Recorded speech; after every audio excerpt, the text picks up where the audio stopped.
Hello, and welcome to the Showboys podcast, where every 30 minutes of TV you watch, we will talk for an hour. This is the House of the Dragon campaign series, and we are here to break down and recap episode 3, titled Second of His Name. We're your hosts, Pixel Nick and Chadwick III. Chad, how are you doing?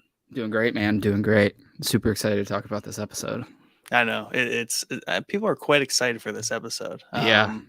But you did chuckle at my new intro. I think that might be our slogan. We're just gonna roll with that. Perfect slogan.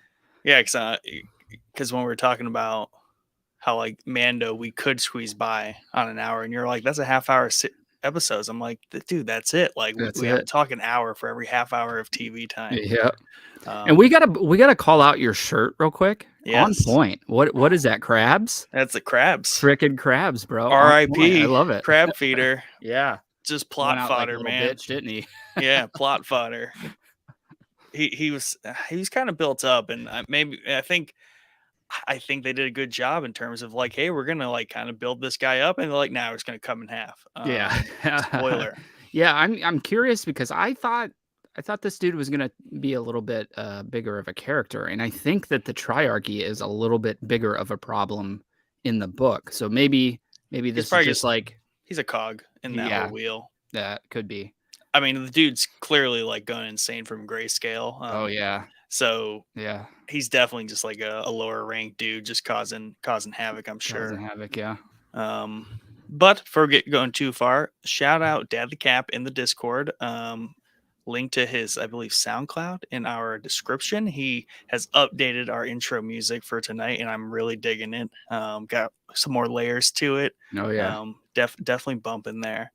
And of course, go check out showboysmedia.com for everything Showboys, and subscribe to us on YouTube and catch us everywhere you watch podcasts or listen to podcasts. Watch, listen. Chad watches them on YouTube. They have to be at least 4 hours for him, or he's not listening to your crap. Out. Yep. Out completely. That's why he doesn't listen to our show. Right. Because we're always actually 3 hours, 50 minutes. The reason there is because I can't stand the sound of my own voice. Like I feel bad for you guys that you have to listen to this shit on every episode, because it's just really kind of blood curdling for me personally. But I recently did a webinar, like in the professional sense, and I listened to that. And I was like, I think it came out okay. Good thing I've like podcasted for 2 years, and it's kind of like helped, I think. So yeah. Anyway, yeah. So I don't know. This episode particularly, I just got done watching the after like credits showrunner bit. Yeah. And that was super important for this episode, I think, to watch. More so than like I've ever gotten out of a lot of those. And I think that has to do with them just explaining the way they went about this episode, because there was a 2-year, 3-year time jump here. Yeah. The first major time jump of what will be more major time jumps in the coming episodes. But it definitely did a good job kind of explaining what they had to do here to really kind of focus on the important things. It also reminded me that at the end of this episode, like we are pushing 3 people forward here. Yes. Maybe 3 and a quarter if you count Aegon. Yeah. But all of our Targaryens come out of this episode just kind of like a little bit reborn, which I really like the way they frame that. Yeah, I absolutely love that portion of it. It's important too, because they do not do too much. They don't do too much hand holding in this episode. Like they assume that you've been paying attention, which I really like. That Game of Thrones did that very well as well. And I think they even say it in that thing, like we're gonna assume that the crowd is paying attention to what's going on here. We're not going to break everything down for you. Fill in the gaps themselves, kind of like just sit with them through this. Because there was a nice reminder that there's like so much lore they're going through, and they can't obviously make a 20-year timeline show. So they're trying to skip through to build up to what the books are actually about. And this, I think, is so important because they're threading already stories and characters that we care about before even anything really clicks off. Like this is all just preamble stuff. Yeah, absolutely. And it's funny because I think that the actual war only lasts 3 years. So we've already gone through that time just in these early episodes, which I think is kind of interesting. I'd be curious to see what their plan for the show is season wise, because we are just like barreling through the time jumps here, like left and like we started like kind of, what was it, like a couple weeks maybe, and then They it was a were couple months. I think they're 14. We've gone through 5 years because she's Yeah. Rhaenyra's 17, 14, or sorry, we've only gone through really 4 Three, years 3 or total. 4 years, yeah, Yeah. but I just like that we're ramping up the time skips each episode, like, the first one's, like, 6 months, this one's, like, 2 years, Yeah, and, another thing that's really cool is that it also puts in the perspective that this is also a time of peace, right? Things yes, are yeah, rather boring and mundane. We're more or less in the same place we were 3 years ago, but just slightly different circumstances. But, like, yep, it just kinda shows how the passage of time really kinda goes unchanged in this peaceful time. yeah, But also we get the waning of kind of the king's reign here. Like, it's showing, the cracks are showing where, like, he feels weathered, oh, everyone else yeah. is impatient, He and, looks like, it too, bro. yeah, He looks way rough in this it starts hitting episode. the wine real hard too. Yeah. Yeah, I don't know. I saw a meme that, for the first episode where it showed, like, Robert Baratheon's tourney versus that tourney saying that Robert Yeah, was broke, and I can't get that out of my mind going forward. So, like, the hunt in this episode dude, versus Robert's hunt just in 5 where dudes. yeah, he had, like, his brother and one Kingsguard member with him, and then a Yeah, dude that was just feeding him wine, and this one's like an event, and I like that because it shows kind of the, like, indulgence of the peacetime medieval time where they're like, this is like a festival. it's a Like, people 3-day are event. coming in. Yeah, this is like, mark your freaking calendars. We're going to the Kingswood for a couple days, Yeah, they spent you 3 know? nights or 2 nights in the Kingswood basically, Yeah. And I love because that. I love it. yeah. Yeah, and once again, like, the passage of time is way different here. Like, Yeah. everything's a birthday party for the 2-year-old is Right. a 3-day festival. Yeah. And I love it. They're in the very first scene here, they're feasting in the castle back in King's Landing. That's like the first of like 3 or 4 meals we watch them just Yeah. like sitting around drinking and eating. Like, that's most what happens in this episode. Yep. But this episode is thick in just dialogue about what's going on, what needs to happen, what should happen, what people think is going to happen.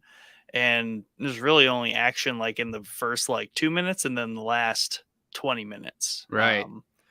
Yeah, and I like that. That feels like classic Thrones. Like, if you take out Battle of the Bastards, the bigger episodes that were full Yeah, battles, that's how the battles took place typically, last 20 minutes of the episode. But yeah, it felt good to finally see the dragons, even in that intro scene with Damon. I Caraxes really moves He moves so so weird, man. weird, man. Yeah, and I don't know if I like it, to be honest with you. Right. And it might just be his design. Maybe that's just the way. He's very skinny, so he's going to move kind of snake like, and I think that's Yep. the vibe they're going for. But first off, he's huge. Like, I didn't realize how big he is until this episode, that intro scene. Like, he's massive He's a compared big to, boy. yeah, he's a very big boy. And, But I really like it. I think he looks really sweet, spitting his fire with that long neck. And yeah, it's just the movement for me. I don't know. Something's just off with it for me personally. yeah, I think it's purposeful. They just really want to get that worm idea off, that he's just like kind of like a hybrid worm wyvern. Yeah. Um, but in terms of like his neck, like functionally way better for just mowing down infantry Oh because he yeah. can just like turn that thing anyway. Whereas Danny's dragons and even Sea Smoke, I believe that's the name of the second dragon we see in Yes. this episode. Um, More traditional wyvern where like kind of wherever they're pointed is where their fire is gonna go. Yeah. Whereas like Not much Caraxes can neck. just be Yeah. like walking around, just like torching everything left and right. And that Yep. was very cool for them to show that. And I love, I rewatched episode 2 as well. His freaking like growl that he does, and it's just eerie, man. I love him. It's just the movement, and maybe you might be right. Maybe that's what they're going for with the snake like vibe.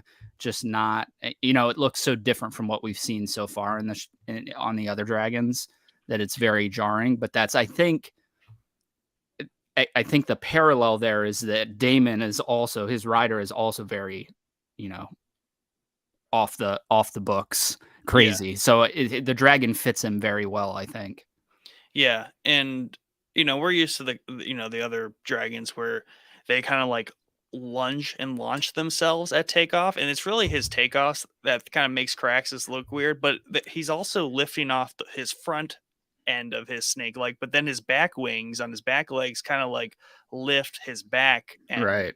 separately. Yeah. So he kind of has like two takeoffs, and it takes him a little bit to like level out. Yeah, because he's just so long and just like squirrely. Right. And animation wise, I think that's stuff that will be, worked on through the seasons. Like if we look at Game of Thrones season 1, like the end, those little baby dragons look like crap compared to the dragons we get later. You know what I mean? So I think a lot of people are assuming that this show is like Game of Thrones season 9. You really have to look at this as a season 1 of a show. You know what I mean? Because it's all new people. It's all new showrunners.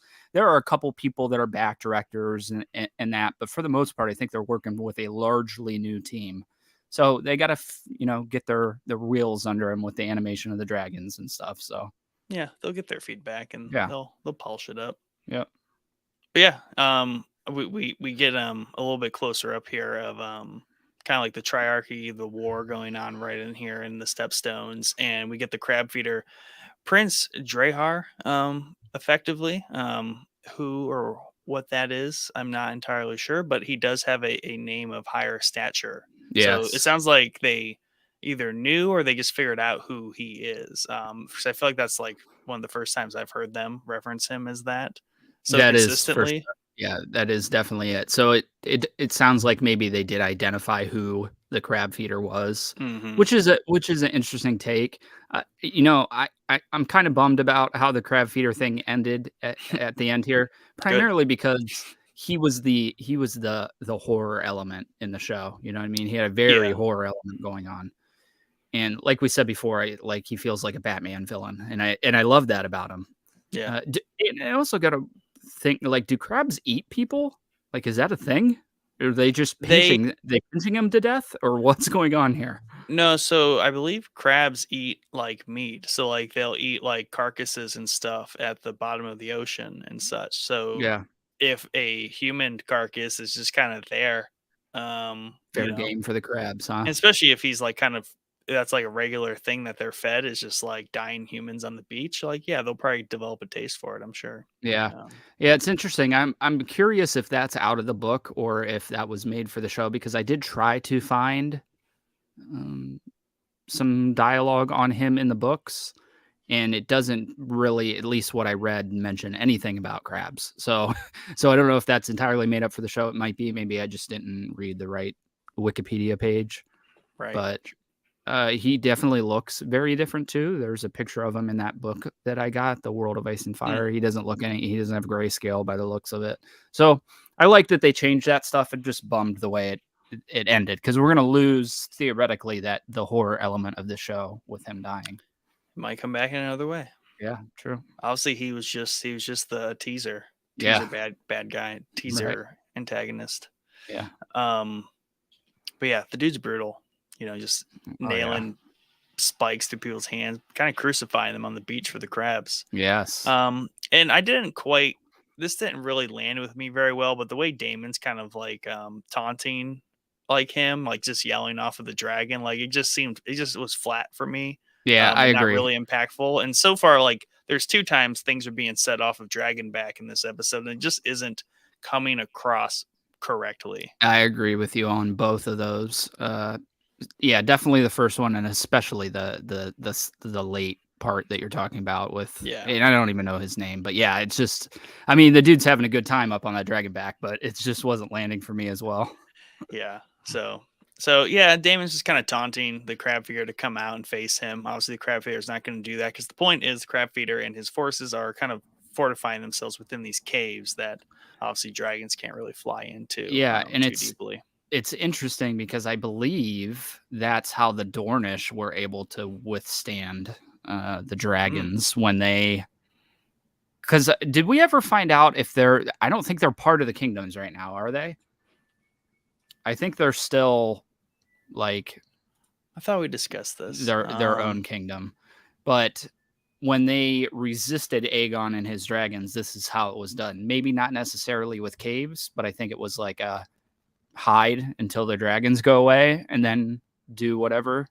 So I think that's super interesting that they're taking that approach. It's working, which I think is also super interesting, that just something as small as a cave could really wreck. Now, Daemon is a little reckless anyway, so he's not the best probably dragon flyer out there. But yeah, I like that element that they're just chilling in the caves. Like, why not? Like, they're not they can't get into the caves. It seems like the fire maybe could be shot into the caves to smoke them out, but yeah, not enough though. Not enough to really be of impact. Yeah. We don't know how big the caves are back in there anyway, so. Yeah, I mean, I just like it, logistically for what it is. I mean, I just like that they're attempting to show some way which dragons are kind of ineffective. Yes. Yeah. And there are, people at the time still found ways to deal with them, like any kind of guerrilla warfare would have. Like, hey, you have an OP weapon. There's a way around that, right? Yeah, Tunnels true. Underground, caves, etc. And I also really like them showing, and they show it a couple times in this episode, the kind of friendly fire that the dragons are doing, which I think is really cool because that's something we didn't ever see in the original. Like, Dany just wrecked everyone, but it wasn't her own people. So it's cool to see that. I'm sure we're going to see a lot more of the kind of the friendly fire from the dragons. I like to think when they ran down the Lannisters, she torched a few. She torched a few, right? But yeah, it definitely wasn't shown. But they definitely didn't show it. Yeah, that poor guy was so happy. Prince Daemon was there to save him. So happy. I knew he was gonna die. I was like, he's about to get burned. Or yeah, I thought he was gonna get roasted. He got a T-Rex smushed. Yep. Big old dino foot on his face. Oh yeah.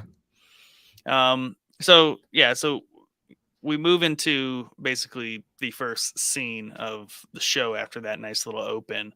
And this is where we now know, like, 3 years have passed. Yep. Young Aegon is 2 years old. It's his second birthday. And that's obviously with Alicent and the king. And we get a little opening dialogue that really sets the tone for this repeatable conversation that's going to annoy the king from beginning to end of this whole entire episode. And that is basically the Hand and the Master of Coin discussing the new heir. Otto, per usual, kind of takes the king's stance at the beginning, but it's everybody's kind of goal to kind of convince the king to change his mind. And in the opinion of the Master of Coin and most men in the kingdom, he has a son now. So you're going to name your son heir to the throne. Yeah. Was that guy the Master of Coin, or was that Otto's brother? I thought that was Master of Coin. It could be Otto's brother. I think it might be Otto's brother, but I might be mistaken. Yeah. The kind of theme of this episode is everybody trying to get Rhaenyra to marry somebody, right? And this is kind of really where it starts in these early episodes. And I like that because I just like the complicated weave that we're doing right now. Like, he's got a son, finally. Like, obviously, everybody, even though they all pledged to Rhaenyra, they're going to want Aegon to be king, right? Because that's just the way this world is built. And they say it a couple times in the episode, like, she's a woman. Like, that's never happened in this world. So, yeah, I like this interaction here. I like the feast too. Again, another one of those indulgences of peacetime that we've got going on here, like the grandest 2-year-old birthday party ever. His name's Aegon, man. Yeah. Yeah, for sure. And there's just so many layers to what is happening here. And, like, by the time you get through the whole episode and then you listen to the after episode showrunners talk about it, you realize just how many layers to the cake is actually being discussed in all these scenes, which are otherwise just talk. Yep. Because, like you said, she's heir to the throne. King Viserys Viserys made that decision himself, and as he said later in the episode, not on a whim. So he would like to really stick to that decision because he is king. And this is another theme of his where there's a war going on that is by people who don't agree with him. So once again, his decisions people are like not sticking to. So there's this idea of like he is weak, he's not fit to be king. So there's layers there going on. And then there's all the layers around Rhaenyra, whether like, hey, we marry her off, then she can't be heir. So then it can be Aegon. Or hey, regardless, we'll just name Aegon, screw her anyways. Right. And then there's just the pure idea that she just does not want to get married. For both of those same reasons too. One, she's very, very bold and Daemon like. She's a Targaryen. And two, she knows it's a political ploy to just completely get rid of her. Absolutely. Yeah. Just being the chess piece on the board that people are trying to go around. And she hates that. And I like that because it feels very much like a teenage girl going through this as well. You know what I mean? Where she wants the power, and even her storming off later, that felt very teenage girl as well. You know what I mean? Which I really like. And, yeah, it's just funny to see everybody trying to put in their 2 cents on the marriage thing. And, Viserys is just like, dude, I'm on vacation. Like, it's my son's second birthday. Can we just chill with this crap? Yeah. And I love it. But yeah, the weakness thing, and that comes into play later in the episode with the stag as well. I really like the weakness thing they're going with for Viserys. And it's a little more each episode. You know what I mean? Yeah. And also another layer to that cake is him contemplating, one, did he even make the right decision? Like where does he stand? There's also like all those little signs, like omens that people are throwing in there. And he's like, man, is it meant to be? Is Aegon, did I make the wrong choice? So, he's very torn as well this episode. Yeah, definitely. And I really like, we're jumping ahead a little bit here, but I really these are meta things. I really like Alicent's, well, I'm about to jump forward is what I'm saying. Really like his Viserys's and Alicent's discussion at the bonfire while he's like just belligerent talking, but it's actually pretty good dialogue. So I wanted to ask, like, he brings up like a lot of Targaryens are dragon riders, but not a lot of us are dreamers. Is this like a thing that they have? Because we know that Aegon had the dream about the White Walkers, right? And we heard, I think in the first episode, Viserys talking about a dream where he had put his son on the Iron Throne and all the dragons roared as once or whatever. Yeah. So is this like a skill that they have, or is this them trying to see prophecy through dreams? I think it's a combination of like skill and like soft skill. Like hard skill, we're dragon riders, and I think the way I took that is like, as Targaryens, we really focus on the fact that we can ride dragons, we have dragons, blah blah blah. But he's like, and I maybe like you said, he had that prophecy. So really, there's just like Aegon the Conqueror and him. Like he relates to him as like there's 2 Targaryens who had more of a dream and a prophecy to kind of uphold, right? And like that's where he kind of goes on to her about. He's like, I never thought I would have a son, and like I didn't know it was going to happen. I was so bent on that happening. Like I killed my wife and alienated Rhaenyra, and at the same time, like, all that aside, like, does my prophecy ultimately come true? Yeah. And it's just him. He's just very drunk, but also like torn in honesty, right? In that scene. Yeah. I really, really like that. And I would be interested because I think that at least the prophecy of the White Walker thing is going to come into play more throughout this season, at least a couple more times. And I'll be curious to see if it's used as a, like, hey, we need to put Aegon on the throne, because I think the prince that was promised thing is maybe from this prophecy. Mm-hmm. So yeah, I'd be interested to see how they play the White Walker stuff, because it seems like it's going to come back. And I think it will. If I had to predict, it's going to play a bigger part, this dream that Aegon had about this. Yeah, and it could also be Viserys kind of questioning if he should even have worried about his dream and prophecy. Like he should just have been a dragon rider and left it at that. Yeah, well, I mean, if you think about it, like all the tragedy that we've seen fall onto his family in these first couple episodes is really from that his dream about putting his son, like he's trying to get a son to put up on the Iron Throne, right? That's the prophecy. and it killed his wife, it killed his baby. You know, everything bad that has happened has really come from him trying to live up to that prophecy, which I think is really interesting. He should have just been a dragon rider. Yeah, man. Kept it simple, like the rest of his family, clearly. Right. And I think he resents that a little bit, or he wishes more for Daemon and Rhaenyra, whereas like clearly like they just want to ride dragons and burn stuff. Yep.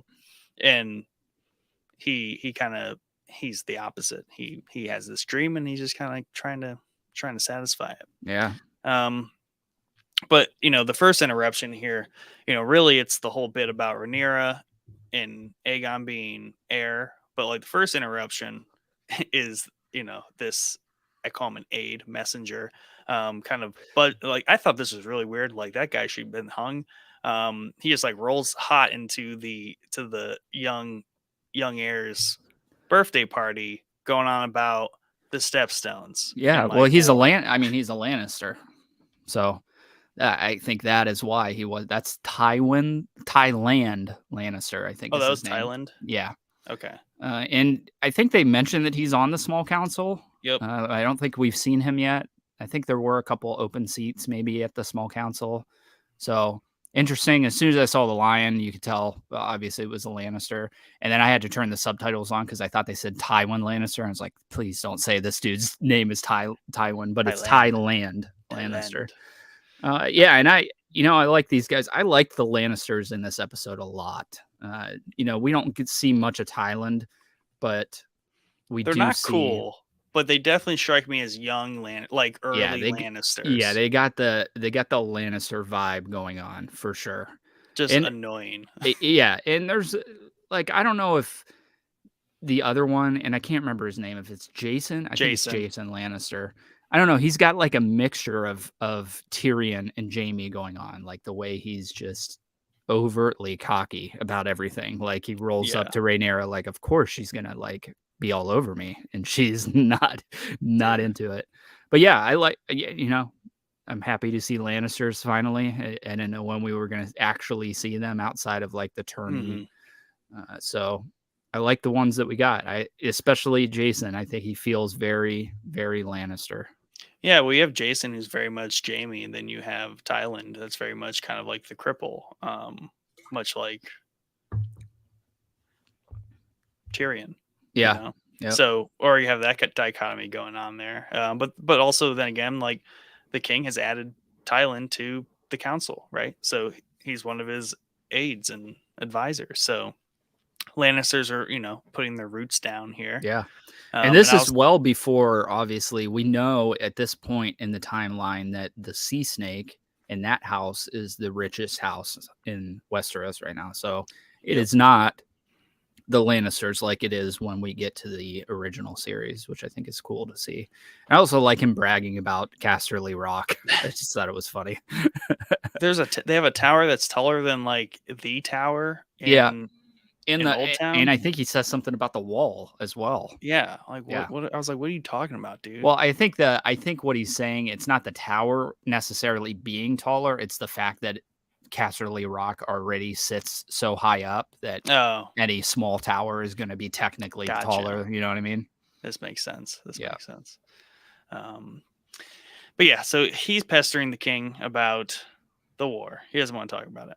King's more concerned, like, where's Rhaenyra? Like, my daughter, right? Heir, all that jazz. Like, where is she? No one really knows. Even Kristen Cole here doesn't know, and he's supposed to be the one watching over her.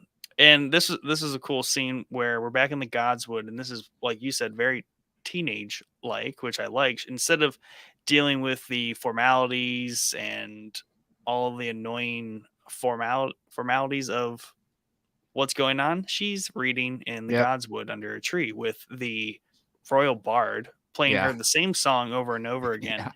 And the song, just from the bit we got from it, I think it's about remember the story they told in Game of Thrones of the 3 Targaryens with 3 dragons, and one of them was a princess. Yes. And she rode, I think it's about her, whichever one that is. Because the way what the song was about was like, I'm pretty sure that's who it is. Yeah, it might be Nymeria, maybe. Yeah. I like this scene a lot, primarily because it does feel very teenage girl to like not be hanging out with the adults while everything is going on at the party. They're like up in their room doing their own thing. But what I like the most about this scene is the power play, the small little power play that Allison pulls when she rolls up. She is queen. And she's elevated in confidence very quickly in these 2 years, obviously being queen, now having a prince. Mama bear. Yeah, and I like that she like tells the dude to go away, and Rhaenyra is like, "No, you'll stay." He's like, "Okay, princess," and she's like, "I demand you to leave." And he's like, "Okay, queen. I the queen." Yeah. So I like that. I think we're seeing her. I think she's another character that's propelling past this episode. She's growing into her own. She's no longer the girl picking her nails at court and a nervous wreck all the time. There's still a little bit of that left. But I think this scene right here shows what direction her character is going to go. You know what I mean?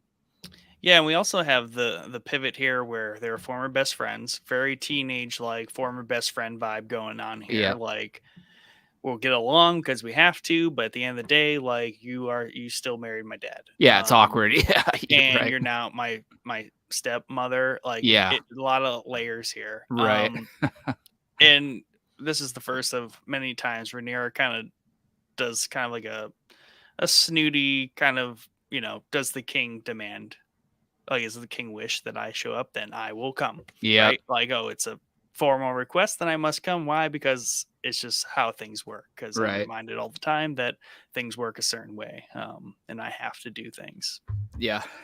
and we also kind of get a lot of, this is the first bit of like her just being distant from everything. She's not even at the party. And also kind of Allison, when Allison first rolled out or weaved in her conversation, she does a good job at this, is kind of like trying to still be her best friend. Like, it doesn't have to be this way. Like, yes. Can we just be best friends? Like, it be normal? And Rhaenyra's just like, clearly it's not normal. Like, nothing's normal. No, you've definitely had sex with my father at least twice at this point. So no, we cannot be friends. We cannot be friends. It was not a mistake. Yeah. and that is a good like preview to what she tells her dad later on. Like, if it was for like duty or for gain, like for strategy, like it would have been the Valerian. He would have married. Girl. Yeah, exactly. And I like that he's like, okay, fair. You're right. Fair. Yes, I did marry Allison because I wanted to, because I liked her. My bad. And that's an entirely valid layer, because she knows that they just like each other. So it's not even like they were forced or instructed to marry each other. Like, you like my dad. Like, you're weirding me out. Yeah. And you're also birthing my replacement. Yeah. And I think that Rhaenyra doesn't have obviously any interest in marrying for political gain. She said that multiple times throughout the episode. Yes. So I think it's practical for her to say, like, here, you didn't do that. Like, even though in this time, marriage for love is really not a thing. Like, maybe people that are forced to get married fall in love eventually, but it's not typically they fall in love and get married, right? Right. There's a few times in our history in Westeros here where maybe that did happen, but it's logical for her to be like, here, you didn't do that, so why would you expect me to go marry some random dude to, take over the throne somewhere else when you gave me the heir to the Iron Throne? Like, of course, that's the big curveball, right? Like, that's the piece that she wants. And if she marries off anywhere else, that's gone, right? Yep. And even Jason, she will be well compensated for her loss in status. Like, Queen? Like, what? Castle Rock?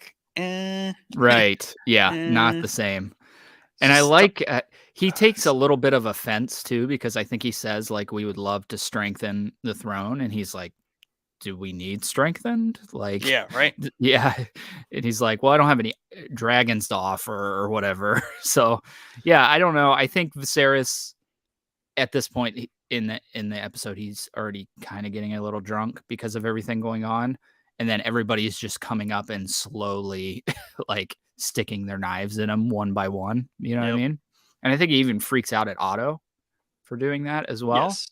So, I mean, yeah, they're yeah. Later on, like he's sitting there on his throne in the Kingswood tent, and he's just trying to drink. And like three people back to back come up with like related but different agendas, like a different take on the same agenda. And yeah, Otto, at least he can snap at Otto without any worry. And then I was just like, we'll table that for another time. Yeah. Yeah. Like Otto's smart. I love here. The more this goes on, and I feel like this dude is going to have a short life, Otto, unfortunately. I could be wrong. I hope I'm wrong because he's literally one of my favorite characters on the show so far. Hope Alicent kills him. Yeah. But I like earlier on when Viserys and Rhaenyra kind of get into it in the middle of the tent, and he's like, Your Grace. Like, yes, can we stop this maybe in front of everybody? Like, talk about this later. Good omen.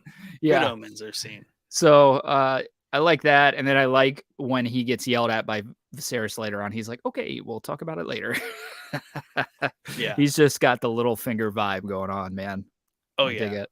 Yeah, he's just a way more presentable Littlefinger. Yes. Yeah, he's definitely Tywin plus Littlefinger. Yeah, absolutely. Rolled up. Yeah. More status, more respect, less slimy, but still sleazing around. Yeah, he's pretty slimy. Yeah, he's pretty slimy.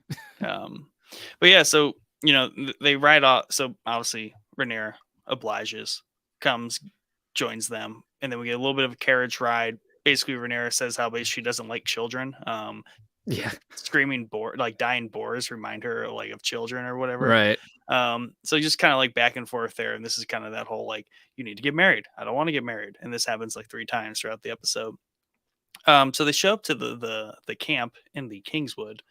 Not to be confused with the Godswood. This is the Kingswood, and it's quite a big forest. And we get to see a little bit more of it, where you see King's Landing off in the distance, and basically this huge wooded area, which I believe would be south of the city because our ocean is off to our right. So, I think that I'm trying to think if we ever, like, presumably that's where Robert was hunting in the first show. And I know that Cersei tells a story to Tommen on the throne about a stag in the Kingswood, ironically. So I'm trying to think outside of that if we ever saw the Kingswood again. I think it was just the other episodes. Oh, Robert. Yeah. Just kind of walking through with his troop of 5 versus this troop of like 5,000 or 500. Robert.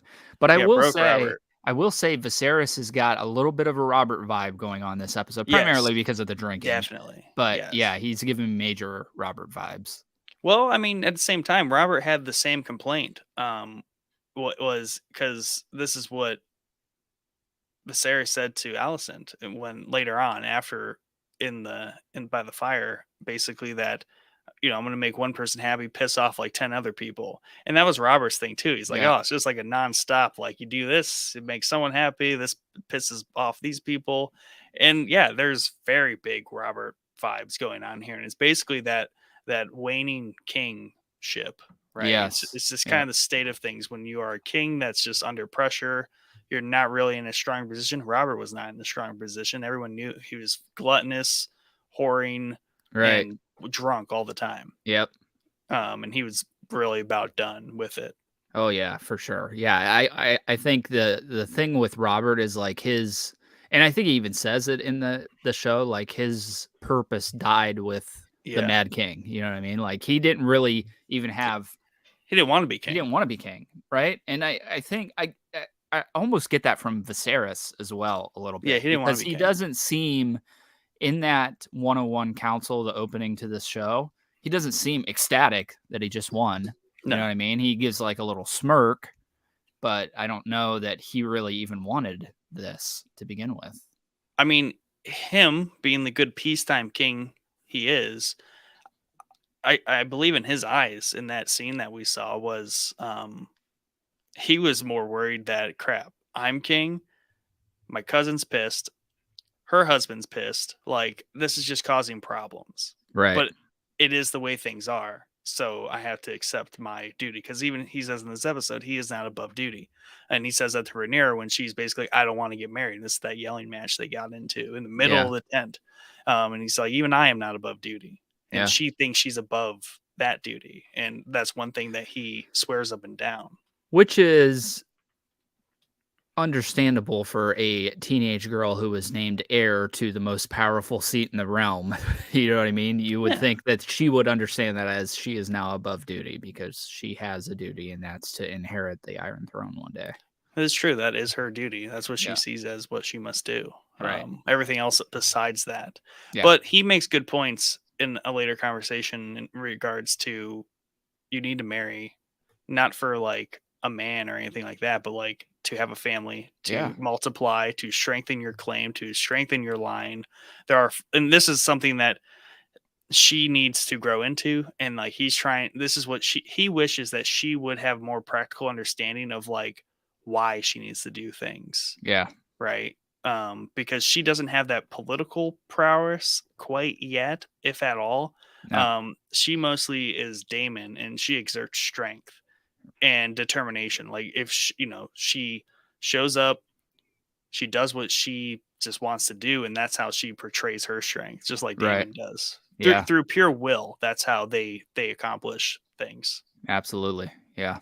And she thinks she's going to purely will her way through this I'm not getting married thing. Right. Not going to happen.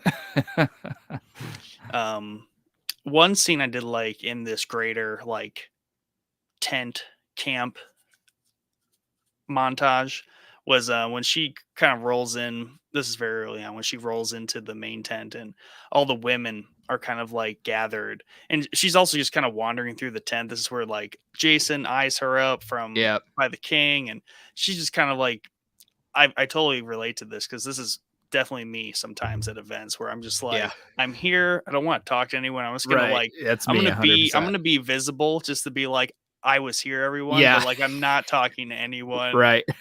That's me. Yeah. If someone talks to me, I will entertain the conversation for a moment. But they draw her in because they're having a conversation about the stepstones, and they're like, oh, what does Rhaenyra think, basically? And she's like, we're not at war. Like, really none of my business. I don't care. This conversation is stupid. You guys are all just bunch of hens. Yeah. And the old lady, who is just kind of like, well, regardless if your father wants to admit it or not, we are at war. And she kind of defends Daemon and like that whole effort, and was just like, what have you done lately besides eat cake? Loved it. Kingdom. Loved it. Yeah. I love this scene a lot because I want to point out the gimp dude, the dude with the messed up foot. Yep. I don't know who he is. I thought that's Thailand. No, I don't think that's Thailand. I think that's Thailand. Is it? I think that's Thailand. Okay, maybe. I thought he was just. Okay, you might be right. I don't know. I have to go back and look at the sigil on his shirt. I didn't think he had a sigil, so I don't know. It just seems odd that dude's in there, right?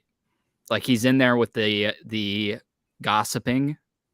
Like it seems like he's like a master of whispers or something that was planted in there to see what all these different houses are talking shit about the throne, you know? Yeah. Well, yeah, just me thinking that that's Thailand, just kind of, he said something about his brother, or like the gods didn't really grant him the ability to be a hunter. So he's kind of better suited there. So I think because that makes it less awkward that he's there if he is Thailand. Yeah. I think that's why I kind of drew that together. Yeah, that could be. It could be. I totally missed that. But I do really like the scene as well because Alicent actually defends Rhaenyra here against everybody, which I thought was interesting. She's still she at least seems like she's still team Rhaenyra at this point, multiple times throughout the episode. That's the crazy thing though. Viserys and Alicent are team Rhaenyra. Like, for like 98% of the episode, like they are both team Rhaenyra. The king wanes in the middle of the episode, whereas Alicent is convinced toward the end of a different agenda. So they very much are team Rhaenyra, and like no one formally is saying she will be supplanted. as heir. But like, it's just kind of common knowledge, you know. It's just like everyone just knows. And when you have people like Jason just kind of rolling up, like, you know, marry me, it'll be okay. Right.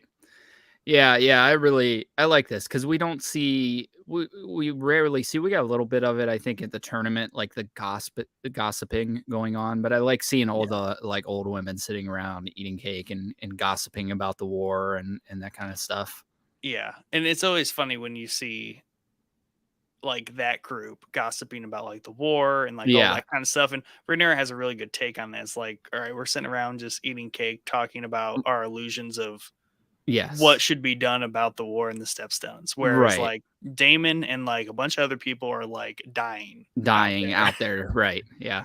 Yep. It feels very royal women. Like, you know what I mean? Like just talking shit about the men as they're out there getting slaughtered. And in her like stance there in terms of like we are not at war, it's kind of supporting her father because her father's stance is like I'm not supporting that because it's against my wishes. Yeah. And all them sitting there henning about what should be going on with the war is kind of against the king because ultimately it's the king's decision what they're doing about the war. Yep.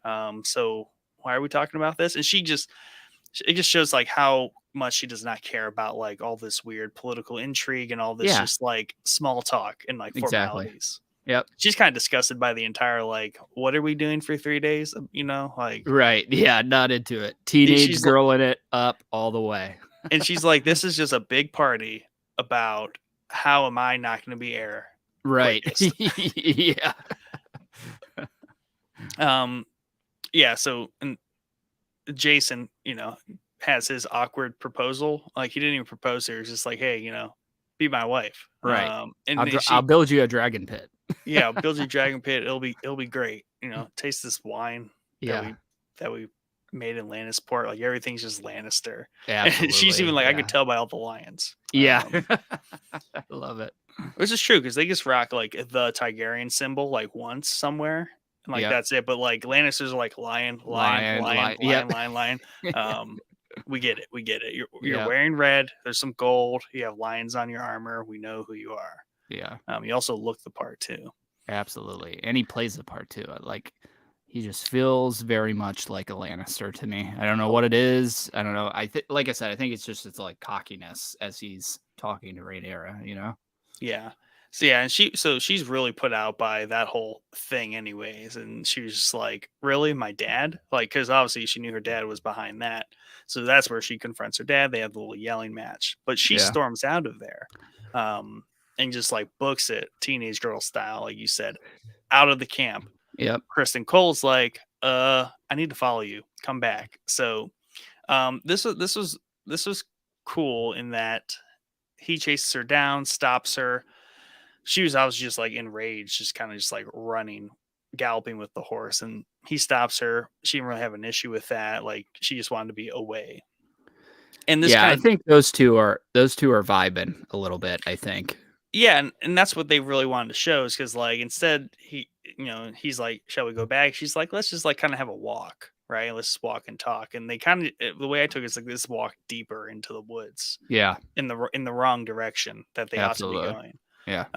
So they talk about a multitude of things like love, duty, just general life. He kind of like tells her like he would have no status if it wasn't like what she did for him was the greatest thing his entire house has ever had. Yeah. Yeah. Yeah. I think they're definitely I don't think she liked him. They're going to get married or anything. He's lowborn, I believe. Yeah. So she was even flirting with him when she picked him for the Kingsguard a little bit. So I'll be interested to see how that plays out because if that is true and maybe he's vibing with her as well, it's going to be interesting because technically here later on, he's probably going to be protecting Alicent, not Rhaenyra. But we'll see. I don't know. Yeah, I'm not sure how that might go. But yeah, there's definitely he's right now for now and for many years has been sworn to protect her. Right. That could shift. But yeah, they're definitely, they have a thing, at least a very, very nice friendship thing to connect because he's pretty young. She's young. And it's pretty simple relationship too. Like he's like, I'm here to protect you, but also you're nice. You kind of built me up to everything I am. I owe you everything. Right. And she just needs someone to talk to that's not like a political. Like dude's just a guard. Right. Dude can fight. Yep. And this is where back at camp, this is where we kind of get first mention of the white stag that's been spotted in the Kingswood, and this is like it's supposed to be a good omen, right? Especially on the youngin's second birthday, blah blah blah. And Otto, basically, this is where Jamie kind of like confronts the king about like the marriage thing, presents to him the spear. Also, Jason, not Jamie. Sorry, Jason. The other J. The other J. Always a T or a J with them. Yeah. But gives him the spear, but like simultaneously like insults him, like you said earlier. Yeah, where it just kind of suggests like, strengthen the throne. Yeah. It's like what typical Lannister. Yeah. What are you talking about? Like you should. Your duty is to report all signs of rebellion. Blah, blah, blah. And like Jason's like, whoa, he's like, yeah, none of that not going what on. I'm saying. Not what like, I'm don't saying. burn me, man. Like, so like tread on thin ice there, and he definitely kind of like backs off. And this is where it's just like one after another. Because I believe then Otto shows up and is kind of like, hey, I got an idea. Settle the Rhaenyra thing, but keep everything in the family. Aegon, 2-year-old over there. Yeah. Let's line it up. Betray them. Yeah, I mean here I get that it's dual purposed for Otto, obviously. Yes. His grandson will most certainly ascend the throne if that happens. And as well, Targaryens are known for this, marrying in the family. So while I know we get a lot of child proposals in this show so far, this is our second one, probably not going to be our last. I can see why Otto is leaning that way, but the king literally laughs it off. Literally laughs. He's like, he's but 2. Yeah. He's like, come on, man. Yeah. He's like, I'm having a day right now. I'm really just trying to drink my wine. And you're telling me to marry my 2-year-old? Yeah. Off to my daughter? Yeah. I'm really confused. Not into it. But this is also typical Otto fashion where he tries to play the safest, like happiest route for everybody. He does truly try to do this, but that doesn't work. He then turns to the for sure win for himself, right, and his family. So it's always like first half of the episode, he's like, yeah, team everybody, let's just keep everybody happy. But then it's like by the end of the episode, well, that's not going to work. All right, Allison, do your thing. Right. We're going to get sleazy around here. So that's definitely like Otto's kind of like MO for sure. But I do like that he at least starts with the good proposal that makes everyone the most happy or the least upset. Yeah, and I also really like the parallel between Rhaenyra, who doesn't want to do really anything that her father says, and Alicent, same age, they were best friends, pretty much doing everything that her father says, just being that chess piece that's being moved around the board, while Rhaenyra doesn't want to be that, right? They are very different too, in that like Rhaenyra barely likes children. Alicent is happy to be the king's incubator. Just pumping them out. Yep. And she's super pregnant through this whole episode. Yes. And she wears it well. Like she like earlier we were saying, like she is owning this stature. Like she is queen. She is pregnant with the king's children. Like she's got a 2-year-old. She's just like top notch. And this later on, when the kid's crying, they just take it away when she gets some peace. Like like so man. Chill. Wow, what a life, right? Take it away. This is also, like I said earlier, the first episode where they don't make any mention of her fingernails or picking or anything. So it does feel like she's fully on board with this life now, which why wouldn't she be? She's the queen, right? Like, of course. So I'll be interested to see if that, they play that a little bit more when things kind of pop off later on, if that nail picking is going to come back out as stuff gets a little more intense. Yeah. Because they were making a point to show it frequently. Yes. Yeah. And they've mentioned it too. Her dad called her out for it. Right. but also she so far, at least twice, she has taken her father's instruction and spun it to be her own style. She doesn't just verbatim do what her father says. She does it, but she puts her own spin on it that really protects her and Right. does it in her own way. And that happens later. The first time it happens is when she convinces Rhaenyra that she needs to go to the king and like get some closure, right? So she plays the middle person in her own way, which I think is kind of setting up for her wider, probably independent arc where she is more of Yeah. a maybe more of a Cersei and really kind of swinging the power plays. Absolutely. In this guy, man, I wish I knew who he was, but he's basically the guy who's quiet on the council and the Yeah, we need to king. figure this dude out. Yeah, because I even wrote unnamed dude from the council because I don't know he, that they've ever identified him. Maybe we he just missed it. he is the king's unencumbered advisor. This Yes. guy gives the king unencumbered advice, and that is what the king keeps him around for. That's how I think of this guy.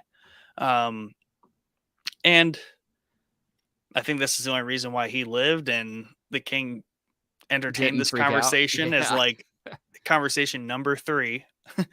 All within just In quick sitting on the throne. succession. Right. Yeah, Yeah. like all in success, and like even to the point where each person was aware of the conversation that was in front of them. Yep. And he even rolls up. He's like, "You want my opinion?" He's like, "Let me guess. Your son, blah blah blah, marry Yeah. Rhaenyra." He's like, "You flatter me, but really, I have a better idea. Laenor Balerion is who Rhaenyra should marry." And this Yep. is someone we see a little bit later here, and Yeah. that is well, we see him much younger, but we see him older now, and that would be Corlys's son. Yes. Um, and the dude's quite badass. Yes, he That we see is. later, but it's probably like the bet. Once again, he has probably the best suggestion out of the whole lot. Yeah, and I like that Viserys kind of appreciates that this dude did not suggest something that immediately benefits his family, right? Right. Which Yeah. is cool. And what you would probably want from a small council, right? Is people that are not trying to push their own agendas. But I thought about bringing this up last episode when he announced that he was marrying Alicent. It would have been better to maybe lighten the blow towards the Valerians by suggesting, like, here, I'm going to marry Alicent, but my daughter can maybe marry your son to lighten this, stab that I'm about to stab you in the gut with. The only catch there is he was so hyper focused on, you know what? Everyone says do this. I'm going to marry Alicent. Right. He didn't have time or the wits to like convince Rhaenyra of that because he would have to pull, like, it would have been complicated. Yeah. He's not that witty. He's really just kind of like the peaceful king guy at the end of the day. Rolling with the punches. Yeah. Yeah, definitely the punches. But yeah, this is where we really kind of start to see his stupor set in. He is just slamming the wine on his throne. And we get a lot of great shots of just the event, the party. And there's even I feel like there's a little bit of like a laugh track almost that's meant to be like as he hears it in his head. Where it's just like the banter of just like not enemies, but like everyone else. Right. Like there's him, and then there's everyone else that is here on their own agenda. Yep. That's like not really his. So I do like that. And it's also in regards to how well Game of Thrones captures like medieval life to a great degree. Like Game of Thrones is kind of more accurate to how medieval times were than most medieval movies and shows as they are. On a lot of levels, whether it's combat, whether it's just lifestyle. So that's just like a lot of the fun of Game of Thrones is just seeing this world in like its detail. Like this whole episode was 3 days of like a birthday party. Absolutely. Yeah. This really, and this goes back to it. Like, I just like existing in this world, dude. Like, this is the kind of, it's like Ghost of Tsushima. I like existing in that world. It's a fun world to explore. I feel the same way about Westeros. And this is a lot of stuff that we did not really get to see in the original series because it was We were always on the cusp of war. We were dealing with a kingdom that was highly in debt. You know what I mean? Big So debt. it's cool. It's cool to see all this, and it's cool to see it. And I think they're doing a really good job of making the show feel different than the original show. And they could have easily came in here and just tried to copycat what happened in Game of Thrones, right? Yeah. And they're not. And I really dig that. Now, does it have a bad side to it somewhere? Yeah, like I said, some of the shots are kind of crappier than the original show. The dragons, I'm taking a little adjusting to get used to Caraxes and some of the other dragons. But outside of that, yeah, I mean, everything is working on making the show feel very different from the original Game of Thrones. Hey, I challenge anyone that takes issue with like the way this show looks, and just remember that how campy season 1 of Game of Thrones was. Yeah. That goes back to you have to remember this is a first season of a show. I understand that we went through 8 with Game of Thrones, but those were largely with different people running the show, doing the props, doing the costume, all that stuff. So they'll figure it out. Yeah, and maybe to their discredit, they're relying a little heavy on like the CGI and stuff like that. Whereas Game of Thrones, once again, Game of Thrones season 1, super on set. Like I remember when they were rolling through like the different towns and into Winterfell, like it was that caravan of the royals kind of rolling, of the king and all his people. Like it was just so real because it was filmed with no CGI. Yeah, and I think honestly, we don't know what kind of, I don't want to say rush, because I don't feel like the show is rushed at all. It feels well put together. But you have to assume, because it did come out a week or two before Lord of the Rings, that they were under a little pressure to maybe put this out before that series dropped. True. So maybe season 2 they go back to like they have a little bit more time to play with things and less CGI, especially in the city shots. Like, of course, you're going to have to do CGI for the dragons, right? And some of the like Dragonstone panning shot there, like there's only so much you can do with practical effects. Yeah, and I think at some point too, as like just showrunners and like producers, like you step back and you're like, we can't perfect everything. Like this is mostly awesome, right? So we can deal with the mostly not so great. Yeah. At the end of the day, like we have a banger show.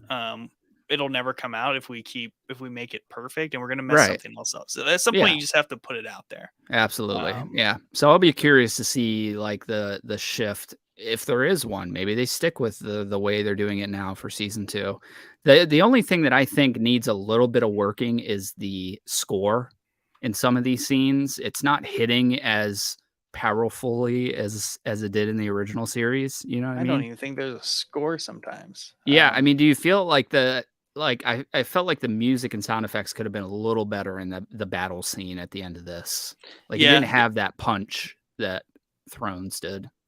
Yeah, I agree. There's some kind of missing there. And I think that also, it might be an audio mixing thing, because just like how their dialogue kind of sucks from the dragon back. Anytime they're talking from the back of a dragon, like it's just flat. Yes, I agree. Just straight flat. Yeah. And they can fix that, hopefully. And like, yeah, they should just fix it. Yeah, I think it is just an audio mix. Like it's the same thing on our episode with Origins and Odyssey. Same vibe. Like it just does. Odyssey does not have the punch that Origins does, and that's the same vibe I get here with the sound effects. Well, yeah, with the Dragonfire specifically, because I remember when we were talking about the Dragonfire in season 8 of Game of Thrones, like that stuff was so forceful. Oh yeah, every time that would just like it blew walls down. Yeah, you know what I mean, and like you felt it. Like you're like, wow, Danny is literally like blowing the city down. Big Bad Wolf style, and you felt it. Whereas this, like when they're just like you get it sometimes, but then it misses entire different sequences where it's like I don't even like hear it or feel it. Right? Yeah, that's what it is, man. It's just the audio. It just needs a little working. Like it's those scenes in the original show are really propelled with the music as well. The music's hitting on certain points, especially like Spoils of War. That episode, it's hitting on perfect points. And you also had that like sound that every time the fire would shoot, I think it was a part of the music that like would hit every time. Yeah. So yeah, that goes a long way to making the scene feel impactful, where I felt like it was kind of missing in this episode. Yeah, need like some visual polish and some like audio cleanup, and it's fine. So no one can ever say we just like talk goodness about this show all the time. Right. It's got its flaws. Right. It's got It its flaws does. for It sure. does. Um, but they're they're in the grand scheme of things, they're minor, really, Yeah, it's still like a AAA show, like the weird little things. Yeah. You gotta find them. Anyway, so we get a quick scene, and I like when I was writing the recap for this, I like these scenes. Like this is a bigger like this episode's longer than the last two, I think, to some degree. Like this is a full hour, like 3 minutes of screen time. Right. Because it's an hour 12 once you add the preview, the post view, and the after talk. Yeah. So it's like an hour and 13 minutes or 16 with all that added. So that's a healthy hour. And it's all dialogue. But like it's very pointed dialogue. We get a lot more just like visual, like just hanging out, vibing in the setting. Because we get a lot of scenes, but not a lot is going on like contextually, but like it's all about just like taking it in and understanding what's happening. Because like the scene with Rhaenyra and Cole in the woods, like they just have a really brief conversation, and she's like, it really adds up to, do you really think they're going to accept me as queen, right? And he doesn't really answer, and like it's just that like a moment they're having by the fire, right? And it's more of that like they're vibing thing. And she just like very inherently trusts him, and she's just like, no, we are not leaving, like we're just gonna hang out in the woods and just be on like a date here, a forced date.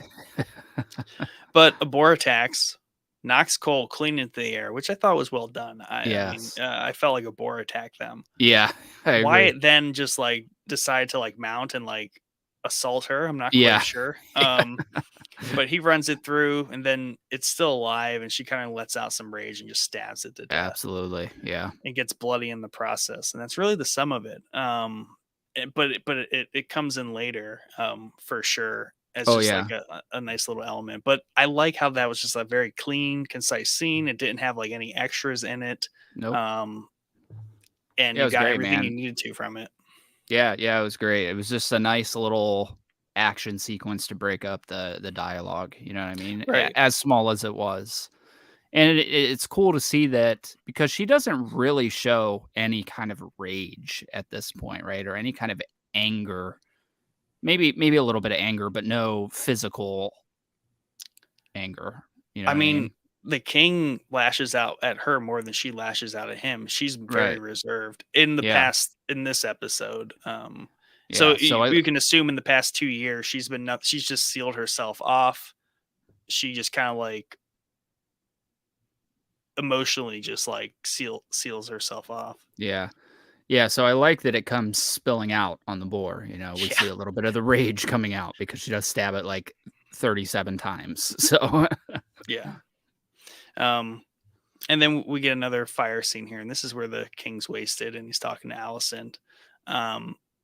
And we talked about this pretty much at this point, but he goes on about the prophecy and his obsession with it, and kind of like calls like her into question, like, where'd you even come from? Or like, I didn't even think like you'd be here. Like this changes everything, but like very unsure about everything. And she's just kind of like, you are wasted. Yeah, you're drunk, bro. You need to go to bed. But what were the horns blowing signifying? Because they make a point to blow those. Is that like bedtime or what's going on with the horns? Maybe it was like the wee hours of the morning. It couldn't have been, because Alicent wouldn't have been up that late. Right. I don't know. At first I was like, oh, is this on the rewatch? I was like, is this when Rhaenyra comes back? I'm like, no, that's not it. Yeah. So I do not know. Yeah, I thought it was going to be like, I don't know, raiders attacking or something. You know what I mean? Because we're so used to a stage raid for like just some combat. Yeah, but we're so used to the horns at the wall, where it's like 1 was for somebody returning, 2 was for wildlings, 3 was for White Walkers. So I was like, okay, well, there's 2. So White Walkers. What's going on here? You know, winter has come. Like, just gonna fast forward. And then he just like looks back, and then we move to the next day. Yeah, it's just time to go to bed. Yeah, bedtime. That's how I took Bedtime, it. King, Yeah. coming to bed now. Yep. It was Otto just like hitting Yeah. the horns, like reel it in, reel it in. Don't you two get in a fight now. He was Right. getting worried. Well, yeah, in the morning they embark on the hunt. Finally, like 2 days later, they're finally going on this hunt. Yeah, I really like this whole white. What do they call it? White heart, I think.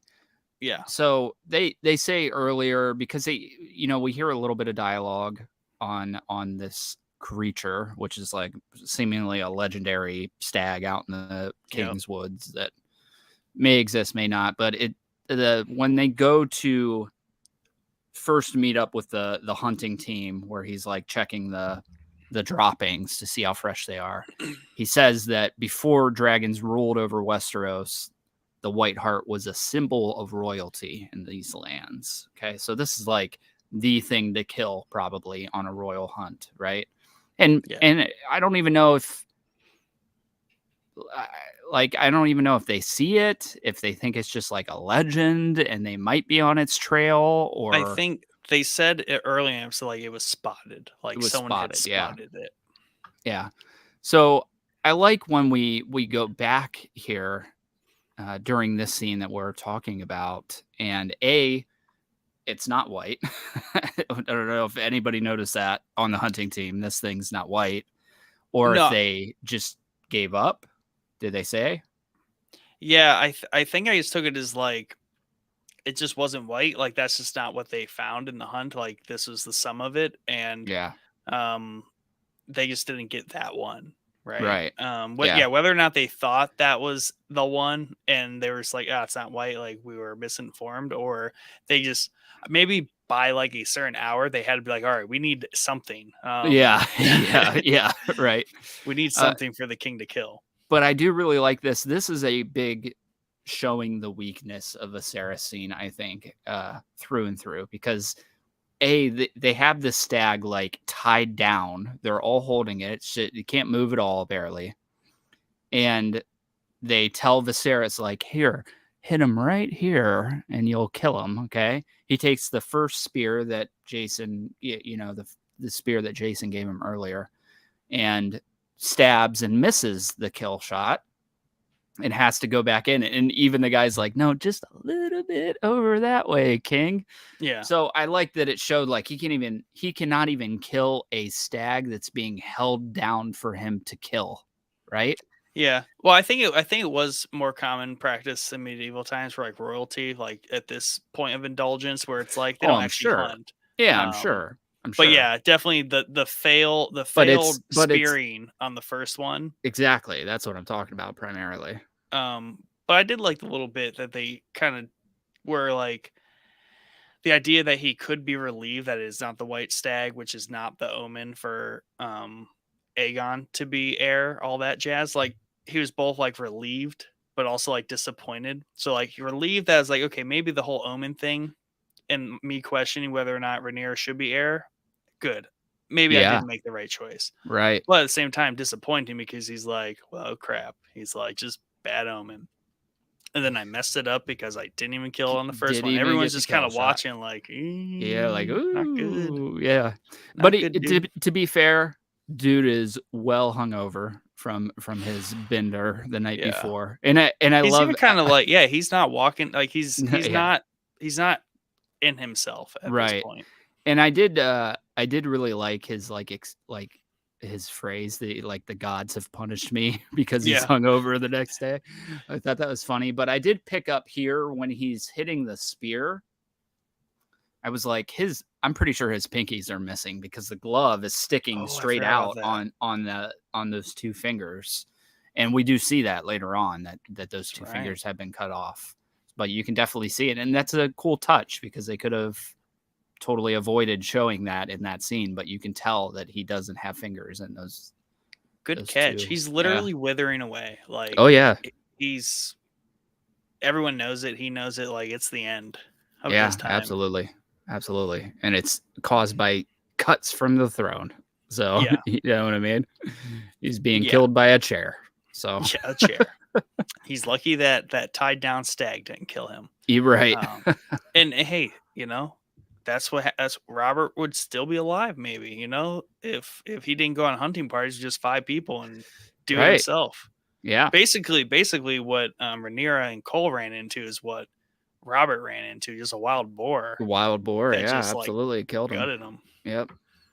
Poor guy. R.I.P.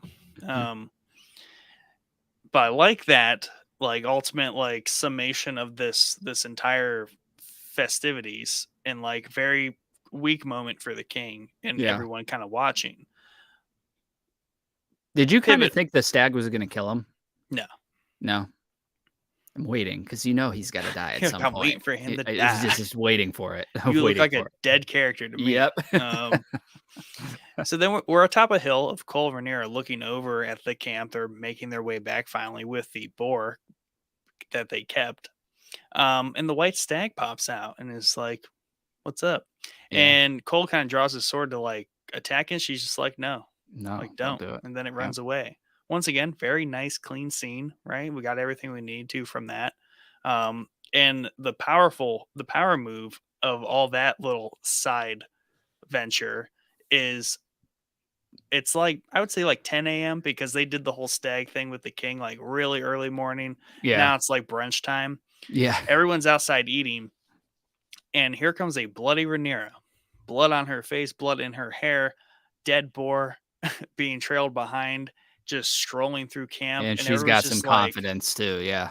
and once again, yeah, she asserts her instead of being a politician and like kind of playing the game, she rather just show up and assert her dominance by quietly walking through and being like, deal with it. Yeah. Yep. Deal with it. Yeah, I love it. Yeah, I think the confidence is either from the boar or she knows the story of the stag as well, where it, like I said earlier, it's a symbol of royalty, and it showed itself to her, Yeah. which is very interesting, and not And she Viserys, spared it. and she spared it. So yeah, I loved it, man. I love the whole White Hart thing was felt very fantasy. It felt very video gamey as well, like Mm, the legendary animal that they're hunting. yeah. Well, the white stag or whatnot, that's like also an element from like King Arthur. Um Oh, yeah, you're and right. Oh, such. yeah, yeah, yeah. You're right. So it is a very fantasy kind of like medieval type thing. Yeah. I like how they baked it into here, but I didn't really think about that. Like, yeah, it presented herself to her as like royalty, so that's like a sign that she should be the heir. Yes. Yep. Um, That's how I took it. yeah, so there's a lot of reinforcement there as that all kind of concluded it ultimately, and even like Viserys is kind of like he's got like a really like stink eye about him. Like he just doesn't know what to make it. He's like, of course, like this would be what's happening right Yeah, now. Like, right. like My teenage daughter's strolling through town through the camp covered in blood. she's not getting married, but she's out killing boars in the middle of the night. Right. Better than I can kill a pinned A down tied down stag stag. first thing in the morning. Yeah. With everybody watching, of course. So yeah, that's just like a good summation of all those lots of just I just love it because it was just so much um suggested Yeah. content around. It wasn't all like Absolutely. dialogue. It was just like a lot of visuals of just Yep. piecing together And everything. I loved, Jason Lannister kinda giving her, like, the disgusted look, like, "What the oh, shit, maybe I don't wanna marry this crazy chick that's covered in blood." Well, that's what I was thinking. Like when he first had that conversation with her about just like, hey, be my wife. I was like, dude, like she would wreck you. Like she's a Yeah. dragon. She would just Yep. melt you. Yep, and I think he gets that now. Like, dude, you don't want a dragon pit at Castle Rock. No, That place is not too even dainty remotely. for like dragons. Right. Too dainty. Too white too. Like it Yeah, would just I just not don't gonna know. work. Doesn't seem like it would work. Um so that's kind of really the end of the entire like Kingswood bit. So we jump back to King's Landing. Um, Otto visits his daughter very pointedly, rolls in hot. He doesn't really small talk with his daughter. He's just like, hey, um, you should suggest to the king, convince him that Aegon should be king. So work on that, please and thank you. Um, and you know, she's backing up the king and Rhaenyra, like he's kind of decided like she is the heir. Like there's no need to really talk about this. And he's like, if she's heir over Aegon, like the kingdoms will tear themselves apart. It's just not the way of things, blah, blah, blah. Yep. So like a good girl, she just goes and visits the king right after this. Not cutting any threads here. And I like this because it's like the final summation of, hey, king, can we discuss something? And he just entertains it purely because it's his wife, mother of his children. Otherwise, he's very like hungover and burnt out, and he just does not want to talk about anything more. Yeah. But of course, she wants to talk about Rhaenyra, blah, blah, blah. All the usual. And it's interesting because she does not bring up anything about Aegon ascending the throne. She just says here, like, she will marry.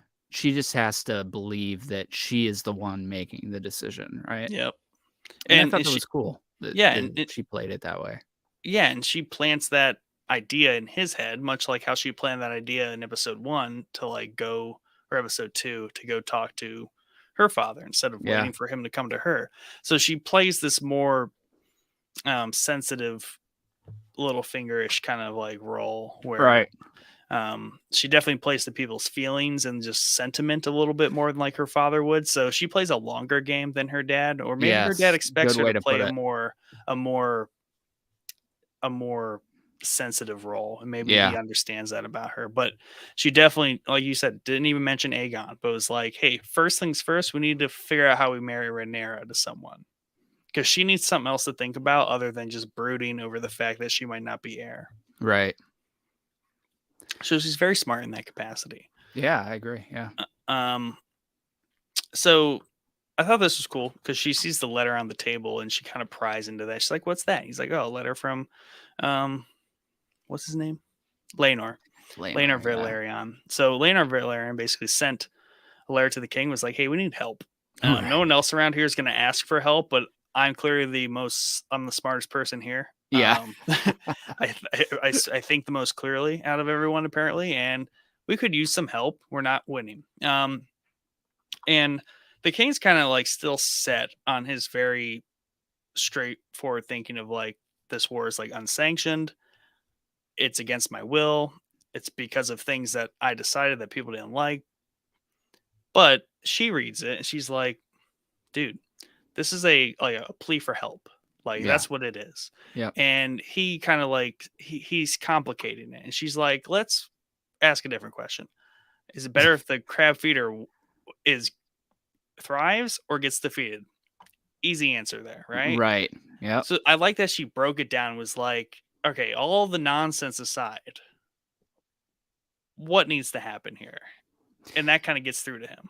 Yeah. And I'm interesting at like how much depth there is to her thinking behind that, because she knows that Corlys is pissed off that they are married, right?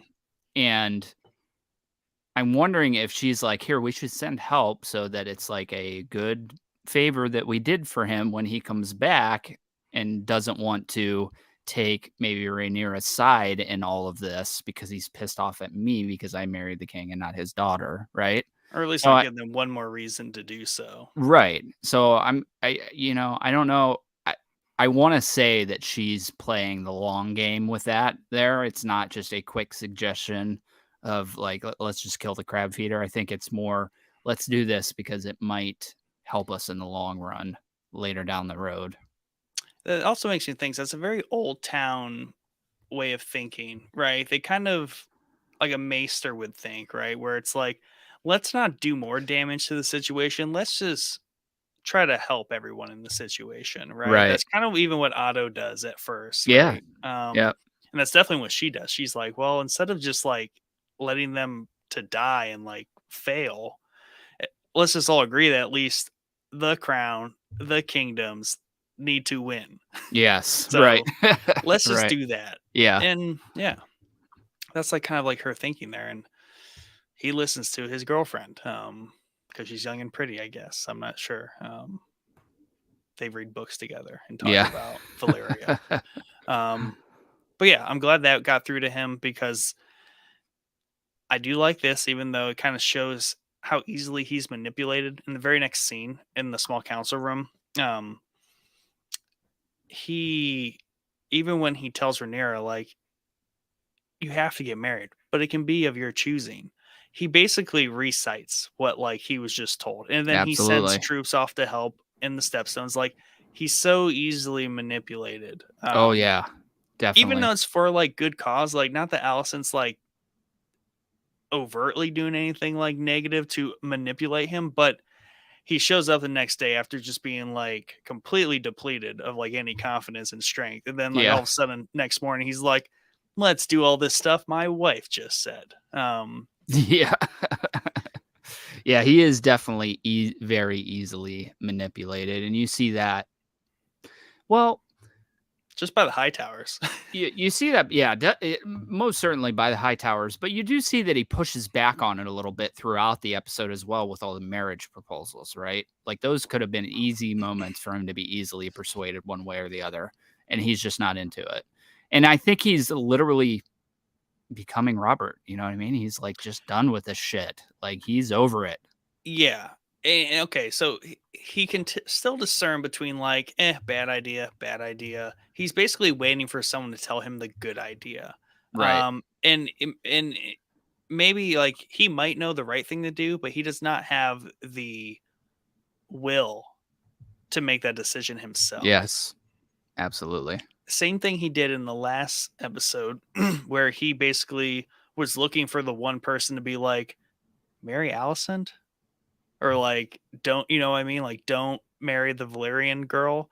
Like, he was just looking for the affirmation from somewhere to do what he wanted to do. Right. So by all means, he probably wants to do that, but ultimately he needs someone like Alicent to be like, hey, go do that.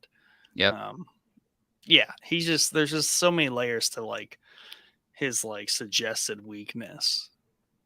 And even Yeah. they didn't even like talk about the whole fingers and the cuts thing, but like you No. notice that No. like he's missing 2 fingers. Right. Yeah.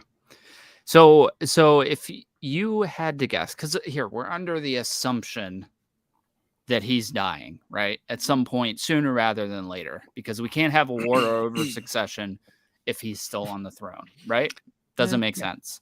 So does he die from a cut from the throne, or does he get killed by somebody? I would like to think that the war for succession kicks off before he dies, but he is basically to the point where he can't be king anymore. Like, he's basically withered away to nothing almost. Yeah. He dies of a natural. He just dies, I think, Yeah. naturally, well, from his wounds and From his ailments. wounds. Yeah. Maybe That's where someone I kills lean him in his to. sleep at best, but he's gonna die pretty like low key. Yeah. Yeah. That's the way I'm leaning to, because we don't really see too much behind the scenes plotting of his death in any capacity. Nobody's even remotely leaning that way, right? Nobody seems to want him dead at this point. Would you agree? Correct. Yeah. Maybe No one. like Damon maybe is a little wishy-washy on it. At the end of the day, I think it's still his brother, right? I don't think Yeah. he would do it. At the end of the day, he's everything Damon does is for the attention of his brother, though. Too. Yes, Like, right. there's no bad blood really amongst each other, like to kill each other, but Yeah, mostly just like family fights. family fights, yeah. Yeah, I think he's definitely gonna die from one of those cuts on the throne. Yeah, it's gonna be a pretty just like.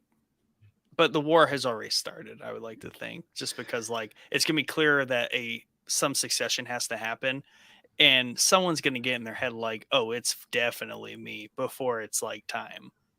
Oh, yeah, I agree, yeah. And you're gonna have to settle that before the king's dead, because then it's just full blown civil war Yep. nonsense. So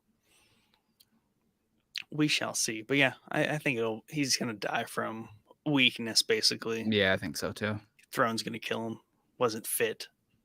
Um, yeah. So, but but mostly, I mean, we've talked about this small council meeting between Rhaenyra and him, and they just have a lot of good back and forth here in terms of like getting married, having to get married, why he actually married Alicent, and how just useless she feels, and she's about to be replaced. But the biggest thing in this scene is he promises that she is not going to be supplanted.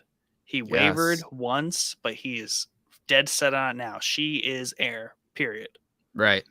Which I think is very interesting that is so much asserted from him. Like, that's going to be a very tenuous point at some point in the story, obviously, but it's made very well known that, like, as long as he's alive, that's like his bit. Yeah, and that's what makes me think that he's gonna have to die before this thing really pops off, because even though he's wavering, and I think he's kind of pushing back on the prophecy at this point too. Yes. Like, he's seen how much damage it's already done to his family. Like, that's a dream, dude. Like, you know? Yeah, and at this point too, he probably wants like something that he decided to like just stick, Stick? because no Right. one else is like really taking what he says is like the law. He's Yeah. always being questioned. So he's like, this one thing, like, I'm gonna stick to it. But do you think he's gonna change his mind? I personally, no, I don't think so, but I think we went through that in this episode. Okay. We went through his questioning of that. I think he's dead set on it. I'm just curious, because if she does, let's presume that she does marry the Valerian son. Good pick. How does that, like, would he become king, or is she still queen and he's like king? It's very, you know what I mean? Well, okay, so Like, would he technically become king, right? But not the ruling head on the throne, or yeah, I'm how trying that. to think why marrying Jason Lannister would make her basically not heir, but marrying him could still hold it there. Oh, Probably yeah, that's because a good point. I didn't even probably think about that. probably because I think the Valerians are so close and they are such a strong bloodline that Yes. they could get away with being like, she is queen, he is king Yeah. of, she's still heir and queen. Whereas like, if she got married off to Jason Lannister, there is no way in hell that dude's gonna start living in King's Landing being king. Like, that's just Right. kind of like, he's too, like, at this point, Lannisters are too lowborn, if you will, to really kind of assume that seat. There's no way the Valerians would allow it. There's no way Targaryens would allow it. There's no way Right. she could be heir and still marry Jason Lannister. Yeah. Yeah, that's a good point, because we did go through this a little bit on Thrones towards the end with Cersei and Euron. Like, what Yeah. happens there if they hook up? Like, does he become king? Because that seems awful. But yeah, I don't know. It'll be interesting to see how that plays out. I think it's very smart for him to stick with her. Hmm. I think that obviously that's going to be a dagger to Otto and Alicent and Aegon, but he's a man of his word. You know what I mean? He did go through a little part where he even says, I wavered a little bit, but I don't think he questions it again, but I could be Yeah. wrong. Yeah.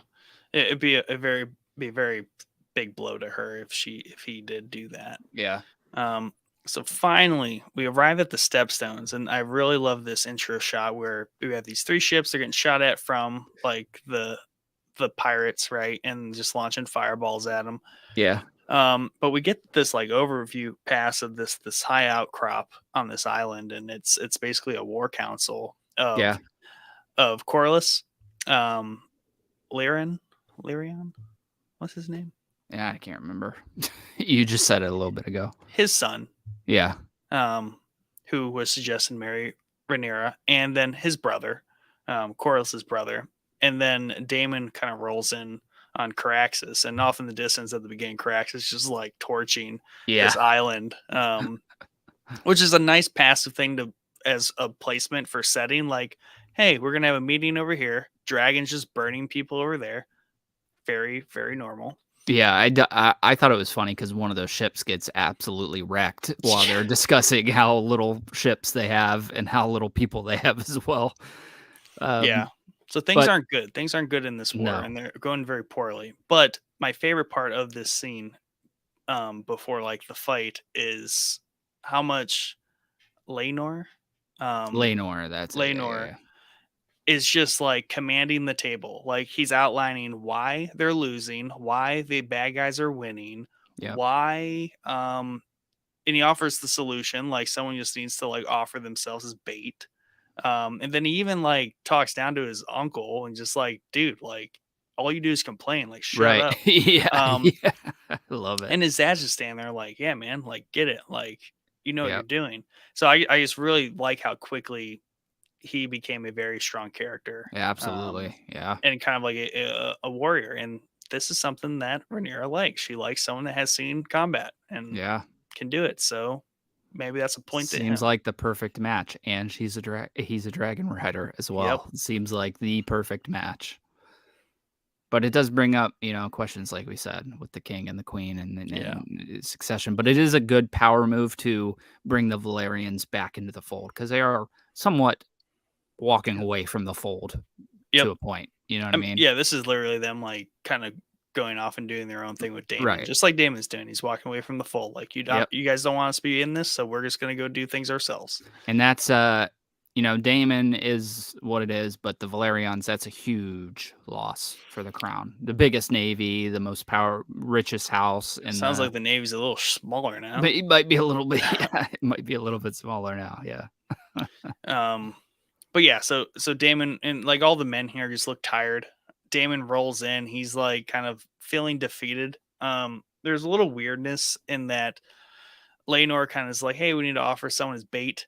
And Damon just kind of like knows what to do. I thought that was weird, like plot wise, because he gets the letter from his brother and just gets pissed, beats the dude's head in, and just like walks off. Yeah, well, I think if you remember, the entire reason that he did this stepstone thing is because Valerian or Corlys talked him into it, saying like, you can prove yourself here. You can prove yourself that you're not just the rogue prince, as they call you. And that letter, the time is dwindling for him to prove himself, which he has not done so far.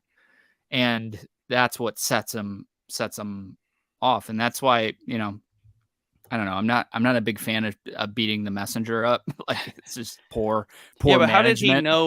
How did he know Laenor's plan? Like, how did he know like that's like what he was supposed to go do? I presumed that it was discussed off scene. He already had suggested that as like, this is what we need to do, and he was just reinforcing it. Yeah, that wasn't a fresh idea. Okay, no, yeah. So I was like, Damon just rolls in, doesn't say anything, doesn't say one word, and no one says one word to him. He reads the letter, smash the dude's head in, and then he goes and does exactly what Laenor said. Right. Yeah.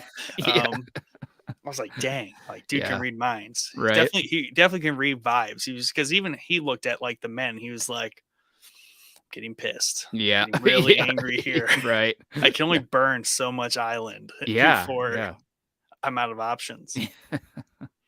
So yeah, he rows his little boat over to this like destroyed beach and like waves the flag, and this whole sequence is just so cool. I like the way it's all set up. Sound could be better. Yeah, I agree. Yeah, I definitely agree on the sound thing for sure. But yeah, I love this. Because it shows it's a super shitty tactic to pretend like you're surrendering and waving the white flag. It's very Damon, right? Yeah. But it also shows that he's like quite the freaking badass, because he takes out like 20 guys on the way towards. He's lethal. He's very lethal, and he's like freaking Ninja? Dark Souls rolling and shit through rolling, everything. Jumping. He like kicked the one dude and leaped off of him. Right. He did not stab, and I was like, "What? That guy just got knocked out, I guess." But yeah, he can take arrows. He took an arrow in the first scene of the whole show, a flaming one. He just kind of ripped it out. Right. But here he takes like 2 arrows and like kind of doesn't really care, given he has armor. But still, like he's got like dragon skin. Oh yeah. Yeah, I love this whole sequence. And then he eventually, I also really liked the crab feeder. He felt very like horror vibe going, just nodding people out of the caves, twitching, it looked like. And he's got that like his eyes all bloodshot on the one side. I love his design. I love his mask. I love that he's got grayscale. And I love the whole nodding people out of the caves and stuff. It felt super creepy. As Mike said, he has fish scale. Fish scale, yeah. So I really liked it. Like I said, the sound, especially on like the Dragonfire, they try to play the like silence thing like they did in Beyond the Wall on Game of Thrones right before the Dragonfire shoots off. It didn't land as good as it did in that episode. I think that I think, like we said, I think it's just a sound thing going on. But the only thing that it was also really cool seeing the Valerian on the dragon. I thought I maybe did know that he was a dragon rider, but it still felt like a shock that there was another dragon coming out of nowhere. Was that Laenor? Yes. Why did he look just blatantly lighter in complexion than on the back of the dragon? Oh, I don't know. Well, he had a helmet on. I I don't know guess, if but you were. Yeah. I was like, it definitely looks like a white guy. No, it's. I didn't think it looked like a white guy. Oh, I did. But yeah, he's just having the time of his freaking life on the back of that dragon, which I thought was he's like laughing, and then he actually I didn't notice this until I turned the subtitles on the second rewatch. He's saying Dracarys multiple times. That's what he's yelling. So I thought he was just yelling in enjoyment of slaughtering all these people. But yeah, a lot of cool shots here with the dragon. Sweeping classic wyvern. Yeah, Game of Thrones, basically, just straight up sea smokes, just a straight up wyvern, no fanciness. Right. Yeah, he looks a lot like Cyrax, just a different color, shape-wise. He looks very, very much like less Cyrax. chody. Less chody, yeah. But I do really like, and I don't know that they ever did this in the original series. I do like that the dragon like swoops down and grabs like a couple people and throws them. Like that's so cool, man. I think it did. I don't necessarily remember it happening, but I guess it could have. It definitely happened like Lord of the Rings, like when the Nazgul, like that's what I like. That's like the only other time is like the Nazgul and Lord of the Rings, like it would grab people and just like them, throw toss them. Yeah, it's so cool. But yeah, like I said, this whole scene's really, I think it's really well done. It just needs a little boost in the audio, maybe some more bass in some of the Dragonfire shots. Yeah, and I thought it was interesting how the showrunners kind of were saying how Daemon went to die. Like he could have died, and it was kind of optional for everyone to come help him. Right. So the cavalry did show up and did save the day for him. So he was kind of ready to die there, but he then, instead of kind of, stopping, he's like, crab feeder, my kill. Like, I'm going for it. And he just rolling right rips that dude in half. Yeah, I felt that was a little odd that we didn't see the fight between them. But at the same time, I did kind of like, I liked it because it showed that this dude was just like nothing compared to Daemon, right? Yeah, he's a throwaway. Like, and he also has no actual like shown combat. Like he just kind of nails people to crosses, really, and he kind of just commands like the slime, like what's going on here. Like other than that, he just runs back into the cave. Yeah. So of course Daemon rolls after you in a cave, like you're about to get sliced in half. Like what's but I really like the armor, the Valerian's armor. I love his Corlys's axe is really cool looking. I don't know, that must be like the seafaring weapon, because it seems like every seafaring person in the show is using some sort of had. Yeah, that's what Euron had. Vikings used them, so I don't know why. That's the better thing. Chopping wood. Yeah. And his sword, dude. Like, I absolutely love Dark Sister. Daemon's sword is badass looking. I love the design on it. I love the Valerian steel design that they have on it. Accurate dragon wings swords too. Right. Yeah. Very accurate. Very simplistic too. Very clean. But very good presence about that sword. Yeah. But he gave it away. Yeah.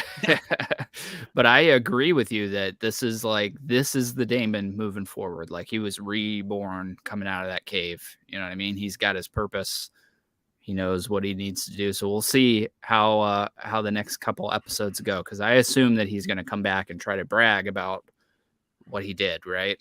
We'll see. Yeah. It'll be interesting how that gets spun. Like, whether it's Corlys, like Valerians, they're happy because their lanes, all that stuff is settled. Solved. Like they won. But how does Daemon spin this really to like enter the fold, right? Or, what's his next move? And this is really where he's very unpredictable in terms of like, what is his next move? Is he can continue to be the rogue prince and kind of continue to build his power, or is he going to return to the king and more directly like, hey, my bad, or like, hey, brag? Yeah, we'll see. I think that, I don't know, we'll see. It seems to me like Him and Rhaenyra have not spoken either all these No. years either. Yeah. Also, yeah, I mean, we'll see. I think that he is gathering land, and I think that he's maybe going to set up on the stepstones along with Dragonstone. He's going to try to get some power behind him. But who knows? Maybe he's cocky, so he might just roll up and try to prove his point to the king that he did what he said he was going to do. Yeah, and I do like that's how the episode, like, you're very resolved, like, okay, like Daemon did his thing. Daemon accomplished what Daemon was doing. But now it's like, what's he going to do next? Like, it's very unknown. Like, he does not have a clear path, which is exciting because he's a very, very wild card character. Absolutely. Are you even the slightest bit bummed that we're going to get new actresses for Alicent and Rhaenyra? I'm very sad about it. I am too, because I think these are great. These two are great. While I'm very happy they're doing a linear time jump. Yes, me too. Instead of, like, I think the back and forth time jump has been a little bit overplayed just in general, like, media. Right. The dual timelines. It was really cool when The Witcher did it, because they did like 3, and like one was over the course of 10 years, one was over the course of like 10 weeks, and the other one was over the course of like 10 days. That's cool. Yeah. That's like really cool. Dunkirk style. Yeah, it's time jumping. Yeah, that's cool. Yeah, it's very cool. But I like that they did not go with that trope, and they were just like, we're just gonna time jump, like tell a linear story here and jump. But as happy as I am about that, I'm sad that those two actors, and even the two Valyrians, or no, they already upgraded the Valyrian actor for Laenor. He's older now. He's not the kid actor. They were 12. Yeah. Dude, he's like 15 right. out there, just like whipping armies. Yeah. I'm the dragon. Yeah.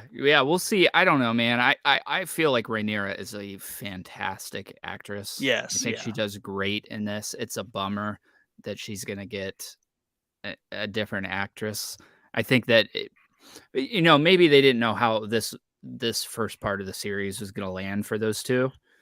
So maybe they were just playing their cards in here. The other two might be fantastic. We haven't seen them really yet outside of trailers. So yeah, I really like Rhaenyra's actor. She's really good. Just the way she plays Rhaenyra. And I'm actually, just from seeing the older actor, I'm confident that Rhaenyra's character is playable by both of them very well. I'm more worried about Alicent's character. And Alicent is going to I think Rhaenyra is going to be like Rhaenyra. She's going to be very recognizable. I'm worried that Alicent's going to become unrecognizable. And she's all of a sudden become like Cersei, like bad lady. Yeah, I don't know. I kind of might lean the opposite in that direction, where I think that Rhaenyra might be unrecognizable and Alicent might be a little better, because Alicent, she's a great actress. I would love to have her in the rest of the series, but she's the weaker out of the two between Rhaenyra and Alicent. Yeah, I'm more sad about Rhaenyra's actor. I'm more worried about Alicent's character. Right. Okay. Yeah. That makes sense. Yeah. So we'll see. I don't know. I mean, here, they could nail it. We don't know. Oh yeah, for sure. I'm just, it's just hard because they did such a good job. They did a great job. Yeah. And it's each episode I see with it, I'm like, man, you just know it's coming at some point. These two aren't going to be on the show anymore. So plus, I mean, they're allowed to change though, because we're going to get a 10-year time jump. And even as like people, I expect Alicent to change a lot over 10 years. Oh yeah. Yeah. So even if like the characters do change drastically, it would make sense. Yeah. It would make sense. Right. But it's just like, yeah, it's sad to see like these ones, they're only going to get 5 episodes tops. Yeah, I would say we're probably going to get like I'm pretty sure it's a 10-year time jump coming up here. Yeah. I would say probably next episode or no, I don't think it'll be next episode. I would say, if I had to bet, it's at the end of 5. 5 is going to be our big time jump. Split it in half.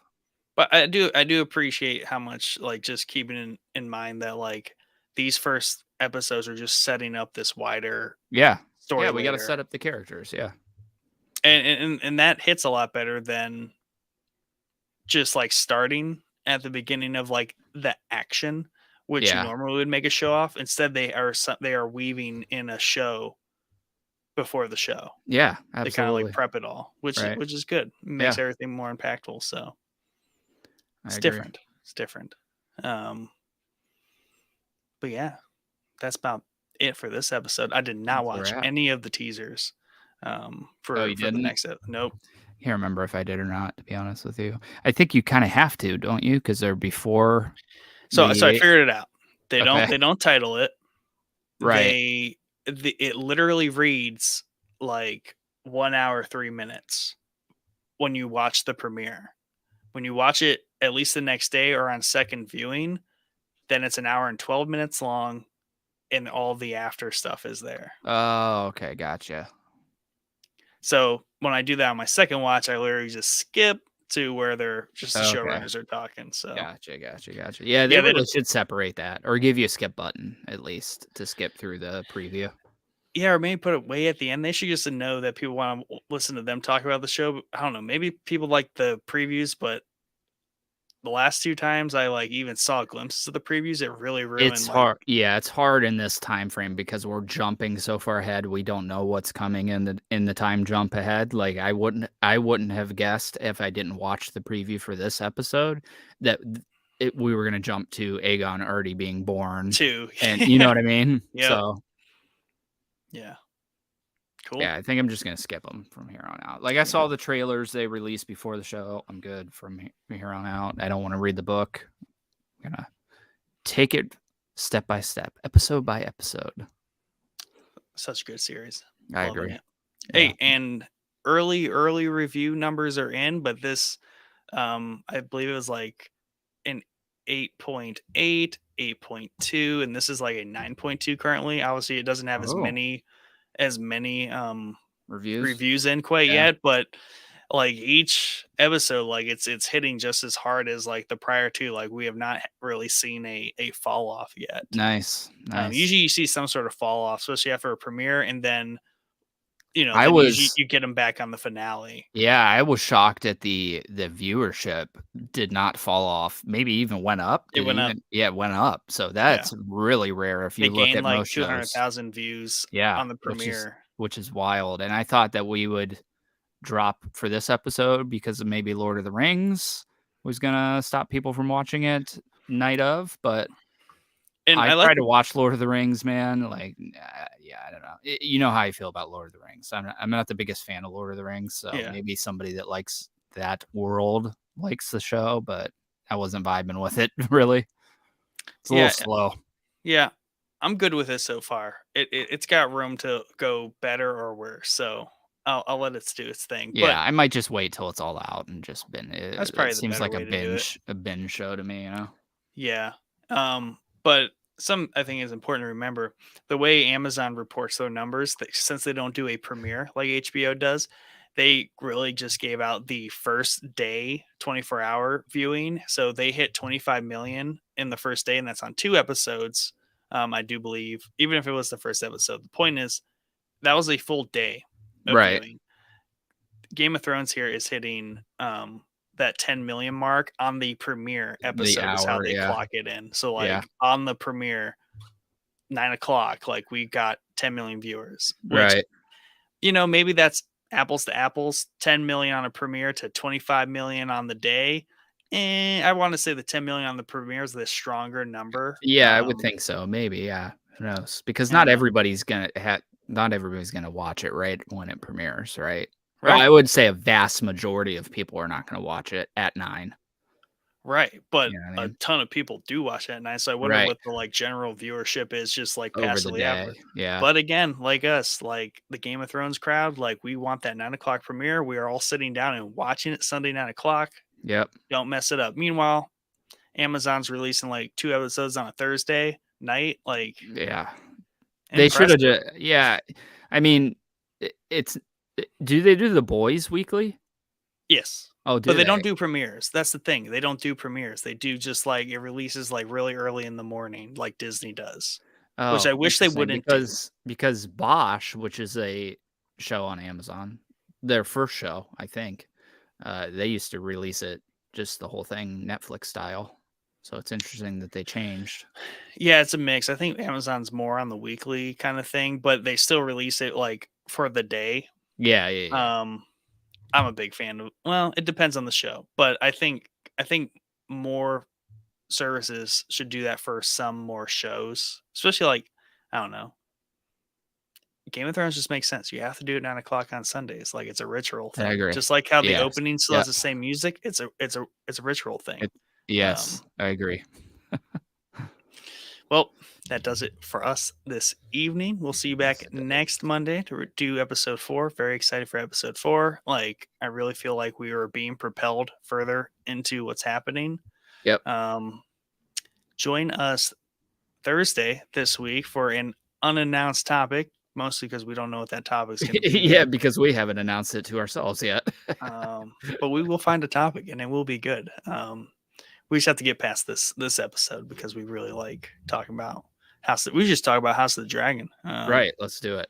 As like Game of Thrones. Yeah. It would really annoy Mike, I think. Yeah. But thank you for tuning in. See you later this week and see you next week.